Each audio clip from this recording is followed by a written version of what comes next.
हमारे मुआशरे में ना ऐसे बहुत से लोग होते हैं जो डिप्रेशन का शिकार होते हैं, एंजाइटी उनके अंदर बहुत ज़्यादा होती है। तो वो जो है ना कभी भी फ्री होते हैं ना तो बस उनका दिमाग जो है ना वो ओवर थिंकिंग की तरफ चला जाता है। तो यही कुछ चीज़ें जो है मैं आप लोगों के साथ डिस्कस करने वाली हूँ आज के व्लॉग में कि किस तरीके से आप अपनी ओवर थिंकिंग को कंट्रोल कर सकते हैं, अपनी एंजाइटी को कंट्रोल कर सकते हैं। मैं खुद भी यही पॉइंट्स जो है वो फॉलो करती हूँ और उम्मीद करती हूँ कि यही पॉइंट्स आप लोगों के लिए भी बेनिफिशियल हो। तो वीडियो को एंड तक क्लास में देखिएगा, कोई भी पॉइंट स्किप नहीं कीजिएगा। मे बी पॉसिबल जो पॉइंट आप स्किप करें वही आपके लिए बेनिफिशियल हो। तो चलिए वीडियो का स्टार्ट करते हैं। बिस्मिल्लाहिर्रहमानिर्रहीम, अस्सलाम वालेकुम, welcome to my channel vlogging with Komal. तो अगर आप मेरे चैनल पर न्यू है ना तो जल्दी से जाके मेरे चैनल को सब्सक्राइब कर दीजिए, बेल आइकन को प्रेस कर दीजिए ताकि आने वाली दीगर वीडियो से आप नोटिफाइड रहें। ओवर थिंकिंग जो है ना वो बेसिकली एग्जिस्ट नहीं करती है, ये हमारी अपनी पैदा करदा बीमारी है। हम जो है ना बस अपने सोचों का ना अंबार लगा लेते हैं अपने जहन में और तरह तरह की चीज़ें जो है ना वो सोचते रहते हैं। कभी हम अपने फ्यूचर को लेके जो है बहुत ज़्यादा पॉजेसिव हो जाते हैं। कभी हमारी जो करंट सिचुएशन होती है उसमें कुछ ऐसे जो है कंडीशंस होती हैं जिसको हम सोच सोच के अपना हाल जो है वो बुरा कर लेते हैं। मतलब हम लोग जो है ना इंसान जो है ना बस कुछ ना कुछ उसको सोचने के लिए चाहिए होता है, मगर हम जो है ना इसको अपने तौर पर भी ओवरकम कर सकते हैं। इसमें कोई इतना मतलब बड़ी बीमारी नहीं है जितनी हमने इसको बना लिया है। इसको हम ना ईज़िली जो है ओवरकम कर सकते हैं। बस बात ये है कि हमें थोड़ा सा बहुत समझने की ज़रूरत है कि हम किस तरीके से इससे निजात हासिल कर सकते हैं, अपनी लाइफ को जो है वो बेटर बना सकते हैं। तो इसके कुछ स्टेप्स हैं जो कि आप फॉलो कर सकते हैं। सबसे पहला जो स्टेप है ना वो ये है कि चेंज द पोजीशन। अब चेंज द पोजीशन आप सोचेंगे ये क्या मैं कह रही हूँ। ये जो है ना बहुत ज़्यादा सिंपल रूल है, कोई इतना हार्ड एंड फास्ट नहीं है। देखिए अगर आप लेटे हुए हैं ना तो आपके जो माइंड है ना उसमें बहुत ज़्यादा सोचें आ रही हैं और आप सोचे जा रहे हैं एक चीज़ के बारे में सोचा, तो आपने क्या करना है अपनी पोजीशन को चेंज कर लेना है। यानी कि अगर आप लेटे हुए हैं ना तो आप खड़े हो जाएं, उससे बहुत ज़्यादा इफ़ेक्ट पड़ेगा। बज़ाहिर तो ये इतना बड़ा अमल नहीं है, मगर जब आप खड़े होंगे ना तो आपकी पूरी बॉडी जो है ना मूव करती है। आपका दिमाग जो है ना वो जो है थोड़ा सा डिस्कनेक्ट हो जाता है ओवर थिंकिंग से। आप अगर लेटे हुए हैं ना तो आप बैठ जाएँ, बैठे हुए हैं तो खड़े हो जाएं या लेट जाएं। इस तरीके से ना आपने अपनी पोजीशंस को चेंज करना है। आप देखेंगे कि इससे बहुत ही ज़्यादा फ़र्क पड़ेगा। चलिए मूव करते हैं अपने सेकंड पॉइंट की तरफ जो कि है सेल्फ़ मेडिटेशन। अब मैं आप लोगों को यहाँ बताती चलूँ कि मेडिटेशन बेसिकली होता क्या है। अब क्योंकि अगर मैं आप लोगों को सेल्फ़ मेडिटेशन बता दूँ, क्योंकि बहुत से लोग जो वीडियोस ये देख रहे हैं उनको यही नहीं पता होता कि मेडिटेशन बेसिकली होता क्या है। तो सबसे पहले ना मैं आपको मेडिटेशन ही क्लियर करती हूँ, क्योंकि ये बात साइंटिफिकली प्रूवन है कि जो लोग मेडिटेशन करते हैं ना तो उनमें ये एंजाइटी ओवर थिंकिंग की जो बीमारी है ना वो बहुत कम देखी गई है। मतलब 100 में से ना सिर्फ 20% ऐसे लोग होते हैं जो इसका शिकार होते हैं, जो सेल्फ़ मेडिटेशन करते हैं। तो सेल्फ मेडिटेशन होता ये है कि अपने साथ जो है ना क्वालिटी टाइम स्पेंड करना। क्वालिटी टाइम आपने किस तरीके से स्पेंड करना है ये भी मैं आपको एक्सप्लेन करती हूँ। वैसे आप 3 मॉर्निंग हैबिट्स वाली मेरी वीडियो आप वहाँ से जाकर देख सकते हैं, जिसमें मैंने 20+20+20 का फॉर्मूला बताया है और उसमें मैंने सेल्फ मेडिटेशन के बारे में बताया है। लेकिन फिर भी मैं आपको अगेन यहाँ बता देती हूँ।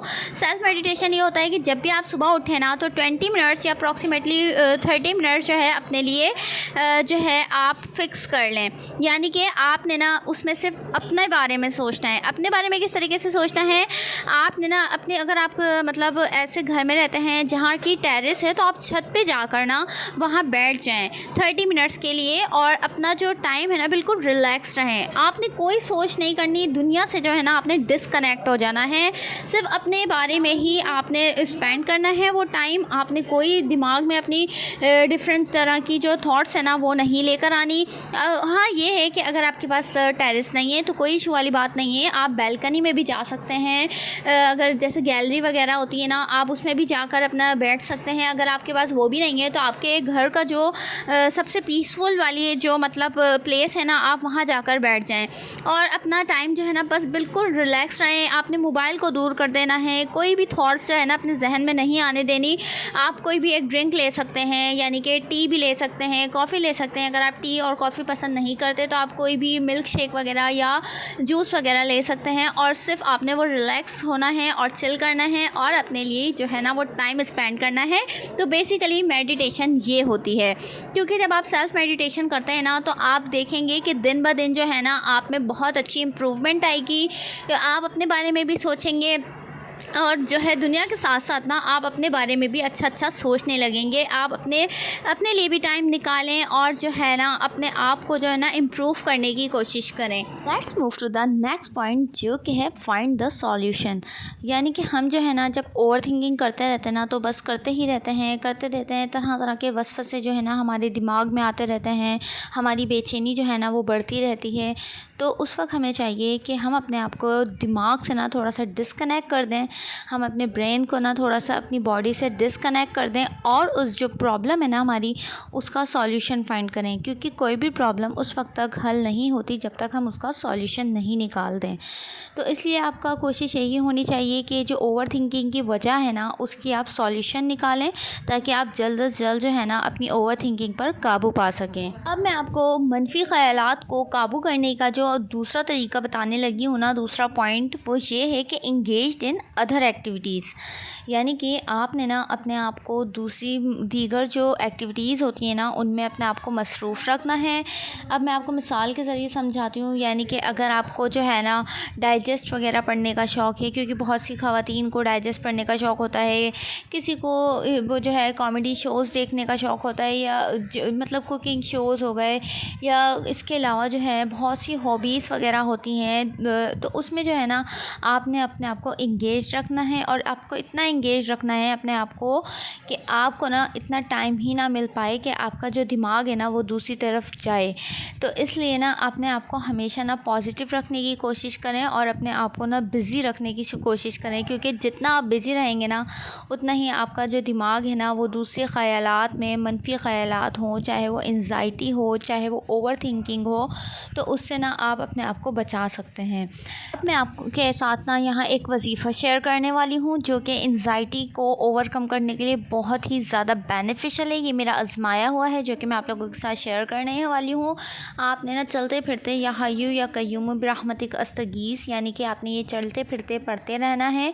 इससे आप देखेंगे कि दिन ब दिन जो है ना आपकी सोच जो है ना वो बहुत ज़्यादा ना मुस्बत होती रहेगी और ओवर थिंकिंग जो है ना आपकी जाती रहेगी। तो उम्मीद करती हूँ कि आप लोगों को ना मेरे ये तमाम पॉइंट्स जो है वो बहुत ही ज़्यादा अच्छे तरीके से क्लियर हो गए होंगे, और यही दुआ है मेरी कि ये आप लोगों के लिए बेनिफिशियल भी हों, इन सब चीज़ों से ना आपको बहुत ज़्यादा फ़ायदा हासिल हो। तो अगर आपको मेरी वीडियो पसंद आई है ना तो वीडियो को लाइक करना ना भूलें। Thank you.